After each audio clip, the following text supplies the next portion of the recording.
ডপটা লুট দিতেছি, আইয়া দেখি যে আমার টিমের দুটা ডাউন।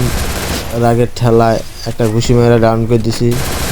আর টিম মেরে নেওয়া আছে, সামনে একটা আইতেছে দেখলাম, আরো ঘুষি হইও শেষ।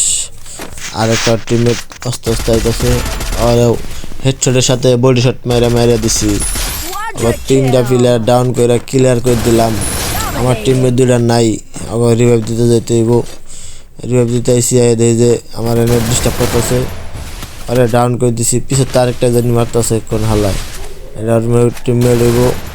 ওই হারামদা আমার কিল্লে মেরে দিছে। যাক, কিছু করার নেই, এই হালা আমার অনেক জ্বালাইছে। আর ঘুষি মেরে আর নাক ফাটাই দিছি। সামনে আরেকটা দেখি টাওয়ারের উপরে ডাউন করে দিছি, আরেকটা যাইতেছে, ওরে মারবো। ওরে হেডশট হেডশট হেডশট আর হেডশট মেরে দিছি। লাস্ট একটা প্লেয়ার আছে, ওরে মারতে হইব। দেখা যাক, ওরে যদি মারতে পারি তাহলে ম্যাচটা বই হয়ে যাব। লাস্ট একটা প্লেয়ারই আছে, আর একটা প্লেয়ার গ্রেনেড মারতে মারতে মর মরলে ম্যাচটা বইয়া। চ্যানেলটা সাবস্ক্রাইব করে যাবেন, একটা লাইক একটা কমেন্ট করে দেবেন প্লিজ।